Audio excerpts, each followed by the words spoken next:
मोहम्मद घोरी एक ऐसा नाम जो भारतीय उपमहाद्वीप के इतिहास में इतना अहम है कि इसके जिक्र के बिना मध्यकालीन भारत की कहानी अधूरी है। तो चलिए आज इसमें गहराई से उतरते हैं और समझते हैं कि इस एक शख्स ने इतिहास का रुख आखिर मोड़ा कैसे। गोरी की कहानी को समझने के लिए सबसे पहले इन दो तारीखों को देखना बहुत जरूरी है। तराइन की दो लड़ाइयाँ, और वो भी सिर्फ 1 साल के फासले पर। 1191 में हार और ठीक अगले साल 1192 में एक ऐसी जबरदस्त जीत जिसने सब कुछ बदल कर रख दिया। ये जो नाटकीय पलटवार था, ये भारतीय इतिहास के सबसे बड़े टर्निंग पॉइंट्स में से एक माना जाता है।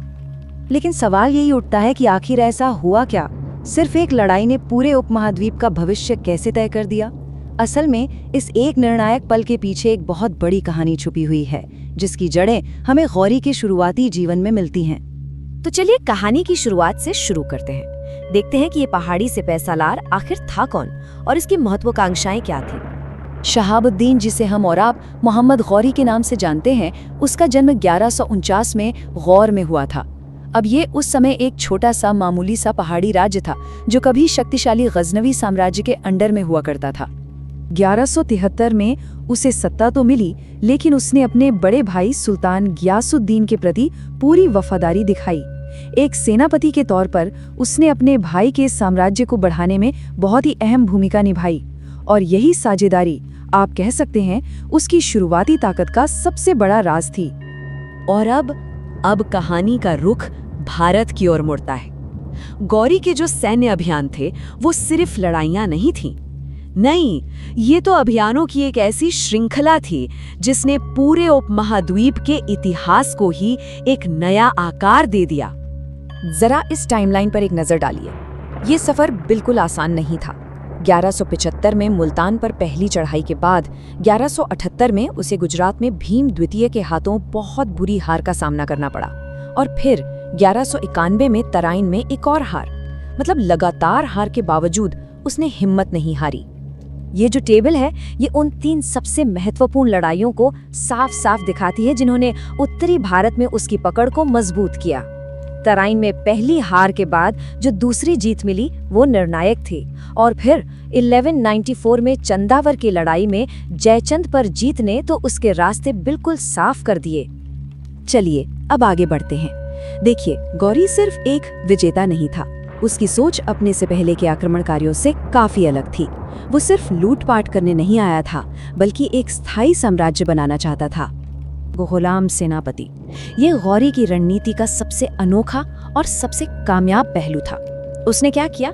अपने सबसे भरोसेमंद तुर्की गुलाम कमांडरों को जीते हुए इलाकों का गवर्नर बना दिया।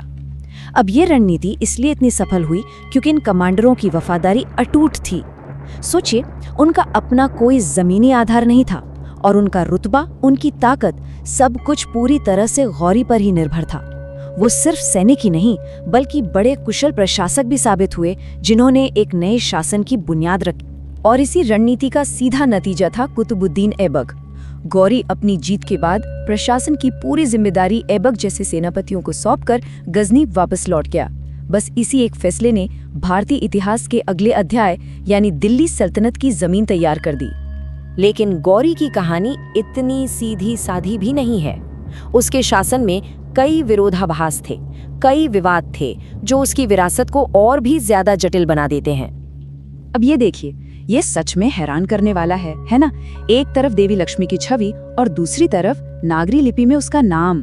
ये कदम दिखाता है कि वो एक बहुत ही व्यवहार कुशल शासक था, जो ये बात अच्छी तरह जानता था कि स्थानीय प्रतीकों का इस्तेमाल करके अपने शासन को और मजबूत कैसे किया जा सकता है।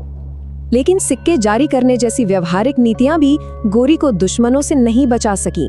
उसका अंत भी उतना ही नाटकीय था जितना उसका उदय। 15 मार्च 1206 को उसकी हत्या कर दी गई। लेकिन किसने की, ये आज भी एक रहस्य है। ऐतिहासिक खातों के मुताबिक सिंधु नदी के पास शिया विद्रोहियों और खुक्खरों ने उसे मारा।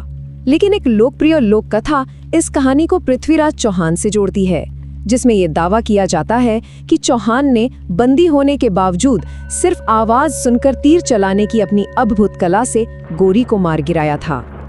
और उसकी विरासत पर एक गहरा धब्बा भी है। उसके कमांडर बख्तियार खिलजी को ज्ञान के प्राचीन केंद्र नालंदा विश्वविद्यालय को नष्ट करने का जिम्मेदार माना जाता है। यह विनाशकारी काम उसके शासन का एक बहुत ही काला अध्याय है। तो इन सभी बातों को अगर हम मिलाकर देखें तो मोहम्मद गोरी की विरासत आखिर है क्या, उसका असल प्रभाव क्या था और वो आज भी इतना महत्वपूर्ण क्यों है? ये जो कोट है ये पूरी कहानी का सार बताता है। महमूद गजनवी के ठीक उलट, जिसका मकसद सिर्फ धन लूटना था, घोरी एक ऐसा साम्राज्य बनाने में कामयाब रहा जो सदियों तक चला। सबसे जरूरी बात यह है कि उसकी सोच, उसकी नजर दूर तक थी। उसका सबसे बड़ा और स्थायी प्रभाव था दिल्ली सल्तनत की स्थापना। उसकी बनाई हुई प्रशासनिक नींव और वो जो गुलाम सेनापतियों की व्यवस्था थी, उसी पर उसके उत्तराधिकारी कुतुबुद्दीन ऐबक ने एक नए साम्राज्य की शुरुआत की। एक ऐसा साम्राज्य जिसने भारत के भविष्य को हमेशा हमेशा के लिए बदल दिया। तो आखिर में ये सवाल हमारे सामने बचता है, मोहम्मद गोरी कौन था?